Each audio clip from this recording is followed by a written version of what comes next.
कि जी, तो इस वीडियो में हम देखने वाले हैं कि हम किस तरीके से अपने जो प्रोडक्ट्स हैं वो शो कराते हैं। जिस तरीके से ई कॉमर्स की वेबसाइट पे होता है ना, सामने प्रोडक्ट्स आ रहे होते हैं, नीचे लिखा होता है कि ऐड टू कार्ट, या हमारे केस में हम कर देंगे पे नाउ, उस पर क्लिक करेंगे तो पेमेंट लिंक के ऊपर चला जाएगा स्ट्राइप के पेमेंट करने के लिए। ठीक है जी, तो पहले जो है मैं इसका आपको रिलेशन समझा देता हूँ कि किस तरीके से बनेगा। पहले तो हमारा प्रोडक्ट का टेबल है, प्राइस का है और पेमेंट का। यहाँ पर जो हमारी आईडीज है ना ऊपर टेबल की, ये हमारी आईडीज हम काउंट नहीं करेंगे, तो इसको आप भूल जाएं, इसको कैंसिल कर दें बिल्कुल। जो हम यूज करने वाले हैं वो है प्रोडक्ट के अंदर से स्ट्राइप आईडी, प्राइस के अंदर से प्राइस आईडी और पेमेंट के अंदर से प्राइस आईडी। सिर्फ इनके साथ हमने रिलेशन बनाना है। ठीक है, तो पहले देख लेते हैं कि हम शो किस तरीके से करेंगे। हम फेच करेंगे प्रोडक्ट्स का। ठीक है, प्रोडक्ट के थ्रू हम अपने मेन पेज, जो होम पेज हमने बनाया था, उसके ऊपर हम प्रोडक्ट्स दिखाएंगे। तो हमने प्रोडक्ट आईडी इस्तेमाल करके इसकी प्राइस फेच करनी है, तो इसका हमने रिलेशन बनाना है price ID stripe ID product में और स्ट्राइप आईडी प्राइस के अंदर। तो इसका रिलेशन बनेगा हैज मैनी का। हैज मैनी का कैसे? क्योंकि प्रोडक्ट है, उसकी बहुत सारी प्राइसेस हो सकती हैं, तो इसलिए यहाँ पे हैज मैनी का बनेगा। जो हम पहले बना चुके हैं वो है प्राइस का प्रोडक्ट के साथ। तो प्राइस का प्रोडक्ट के साथ किस तरीके से बनता है? प्राइस का यहाँ से Stripe ID to, Stripe ID हमने लिया था तो वो था बिलोंग्स टू, तो हमारी जो प्राइस है वो हमारे प्रोडक्ट से बिलोंग करती थी। अब जो हमारा प्राइस और पेमेंट का बनेगा वो बनेगा प्राइस और price ID, price ID to price ID. ठीक है, अच्छा यहाँ पर हम बना रहे हैं हैज वन। अब आप सोच रहे होंगे यहाँ पे हम हैज वन क्यों बना रहे हैं? मैं चाहूँ तो एक प्राइस के बहुत सारे पेमेंट लिंक जनरेट कर सकता हूँ, लेकिन जाहिर बात है मुझे एक ही चाहिए तो मैं एक ही कर लूंगा। यह कि आप क्वांटिटी अगर चेंज कर रहे हैं तो यहाँ पर आपका बहुत सारे, एक ही प्राइस के बहुत सारे पेमेंट लिंक बन जाएंगे अगर आप क्वांटिटी चेंज करें, तो उसके लिए आप सेम हैज मैनी बना लेंगे। अब मेरे केस में मैं सिर्फ एक पेमेंट लिंक बनाना चाह रहा हूँ, तो मैं हैज वन का लगाऊंगा। और मैं जहाँ पर वैलिडेशन चेक लगाते हैं ना जब पोस्ट कर रहे होते हैं, तो वहां पर मैंने आगे लिख देना है यूनिक कॉलन अपने टेबल का नाम, जो कि है पेमेंट अंडरस्कोर लिंक्स, और फिर कॉमा डाल के आगे प्राइस अंडरस्कोर आईडी। तो इसे ये यूनिक हो जाएगा। ये मैं पहले से ऐड कर चुका हूँ, ये मैंने लास्ट वीडियो में नहीं की थी, लेकिन अभी ये सिर्फ मैंने ये चेंज की है इसके अंदर। ठीक है जी, तो अब फिर अपने कोड पे चलते हैं और देखते हैं कि वहाँ पे हमने इसको कैसे क्रिएट करना है। कोडिंग स्टार्ट करने से पहले जो इसका लेआउट होगा वो मैं कुछ इस तरीके से बनाऊंगा। यहाँ पर सबसे पहले जो हमारा प्रोडक्ट का नेम आ जाएगा, फिर उसके आगे यहाँ पे हम प्राइस के मॉडल में जाएंगे, वहाँ से हम प्राइस ले लेंगे, और फिर ये जो बटन है इसके ऊपर जो हम यहाँ पर जो हमारी पेमेंट लिंक है वो इसके साथ कनेक्ट करेंगे। इस पर क्लिक होगा तो वहाँ पे उसके पेमेंट लिंक पे चला जाएगा। ये हाइपर लिंक होगा, बटन नहीं होगा बेसिकली, लेकिन ये लगता बटन की तरह ही है। अब मैंने क्या करना है कि ये जो हमारा होम पेज है ना, मैं ये सारे यहाँ पर दिखाऊंगा सेंटर में, जैसे हम बाकी डाटा के साथ करते आ रहे हैं। तो अब कोड पे चलते हैं। तो सबसे पहले जो हम यहाँ पे आकर राउट बना लेते हैं, राउट हमारा पहले से बना हुआ है होम पेज का। मैं यह क्या करूंगा कि यहाँ पे आके सिंपल इसको पास कर दूंगा डाटा को।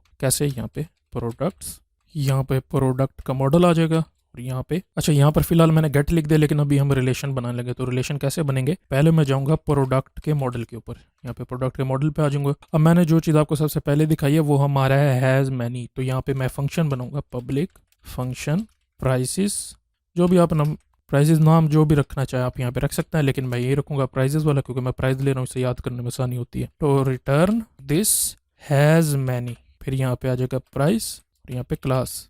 अच्छा, मैंने आपको यहाँ पर एक और चीज़ दिखाई थी कि हम आईडीज़ ऊपर वाली ही यूज़ नहीं करें किसी की। तो अगर मैं इसको यहाँ पे सेम छोड़ दूँ तो हमारी उस आईडी के थ्रू जो है रिलेशन बनेगा। मैं ऐसे नहीं चाहता, मैं चाहता हूँ कि स्ट्राइप की आईडी और प्राइस की आईडी के थ्रू बने। तो हमने कैसे करना है? जो हमारी प्रोडक्ट के अंदर स्ट्राइप आईडी है वो आ जाएगी, स्ट्राइप अंडरस्कोर आईडी। फिर जो हमारी प्राइस के टेबल में आईडी है वो आ जाएगी, वो भी है स्ट्राइप अंडरस्कोर आईडी। ठीक है जी, सिंपल। अब जो हमारा ये रिलेशन बन गया, अब मैंने जाना है प्राइस के अंदर। यहाँ पे प्राइस में आके ये प्रोडक्ट, अच्छा बैक वाला बिलोंग्स टू वाला बना हुआ है हमारा, यानी कि प्राइस टू प्रोडक्ट वाला रिलेशन। अब हमने बनाना है प्राइस टू पेमेंट लिंक। तो ये कैसे बनेगा?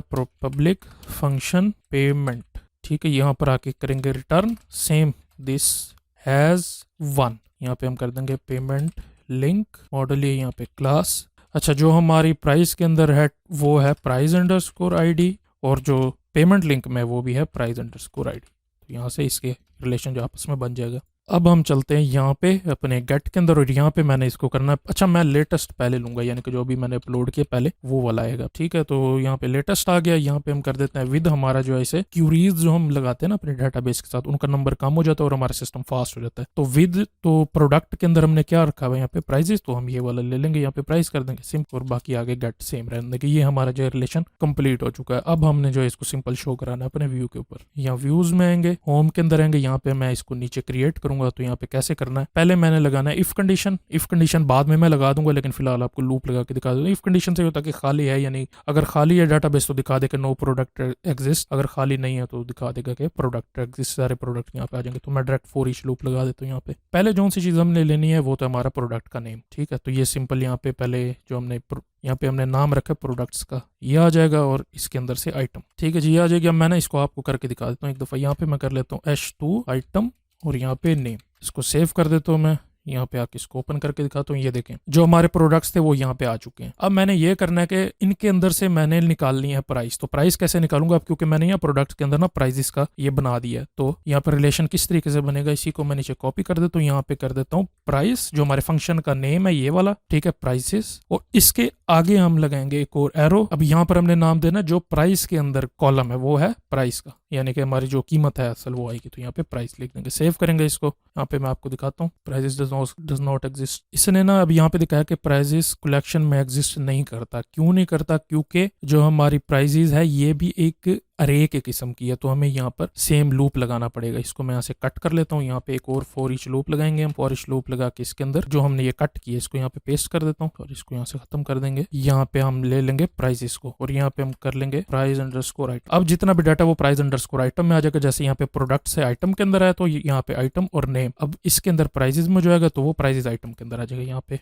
दोबारा मैं H2 लिख देता हूँ यहाँ पे और आइटम, यहाँ पे प्राइस आइटम और इसके आगे प्राइस।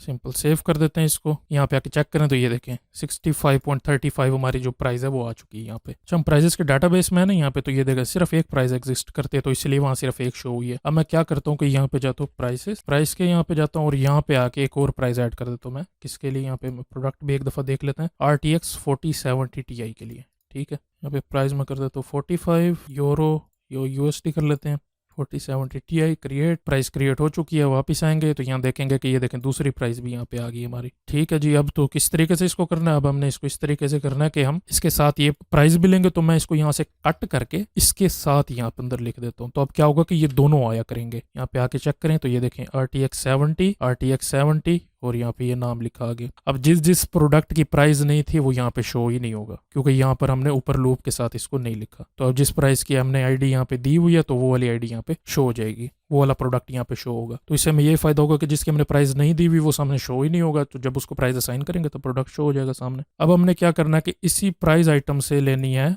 कौन सी, यहाँ पे पेमेंट लिखा हमने, तो यहाँ पे पेमेंट हमने लिखा हुआ है। तो इसका हैज़ 1 का रिलेशन है, तो हमें लूप लगाने की यहाँ पे जरूरत नहीं पेश आएगी। तो कैसे करना है, इसको मैं कॉपी कर देता हूँ और इसको कन्वर्ट कर देता हूँ हाइपरलिंक के अंदर।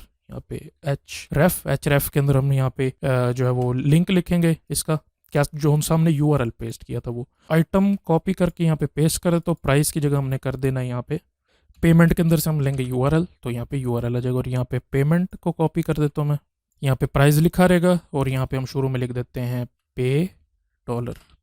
बाकी आपने जो करेंसी दी होगी उसका आइटम, अगर करेंसी का आपने लोगो भी साथ पेस्ट किया था जब हमने करेंसी का डाटाबेस बनाया था तब आप वो यहाँ पे दे सकते हैं। मुझे पता है डॉलर में, तो यहाँ मैं डॉलर में लिख देता हूँ कि यहाँ डॉलर देने की जरूरत नहीं, आप डायरेक्ट करेंसी भी यहाँ पे लिख सकते हैं इस तरीके से, करेंसी सिंपल।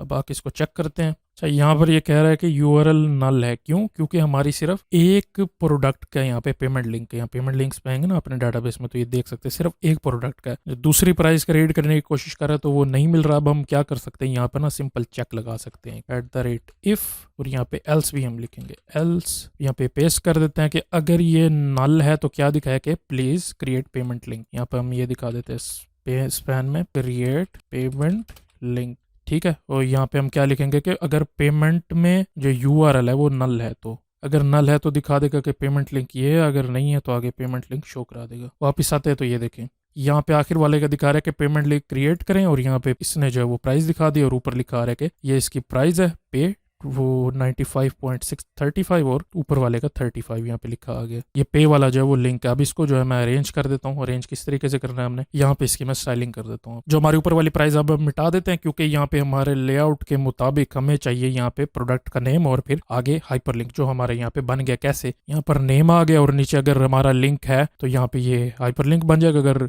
यहाँ पे पेमेंट नहीं हुई, इसके साथ पेमेंट नल है, तो दिखा देगा कि क्रिएट पेमेंट लिंक। अब किस तरीके से मैनेज करेंगे इन दो को, मैं यहाँ पे क्लास दे देता हूँ BG black rounded MD text white और PY2PX4। ठीक है, सेव कर देता हूँ इसको। यहाँ पे आके देखे तो इस तरीके से ये हमारा पेमेंट लिंक बनता है, यहाँ पे आ जाएगा। अब जो हमारी पेमेंट्स बार बार बन रही हैं इसको मैं यहाँ पे एक डिवीजन में ऐड कर देता हूँ। ठीक है, सिंपल। और इसको हम दे देते हैं यहाँ पे class flex items center justify between, यानी कि इनमें गैप होगा, कोने में होंगे ये, और सारे जो है अलाइनमेंट जो है इनकी वो आपस में स्ट्रेट होगी। यहाँ पे कट करके यहाँ पे मैं लिख देता हूँ div BG grey 100 rounded MD, और इसमें दे देंगे पैडिंग 6 की और MB3।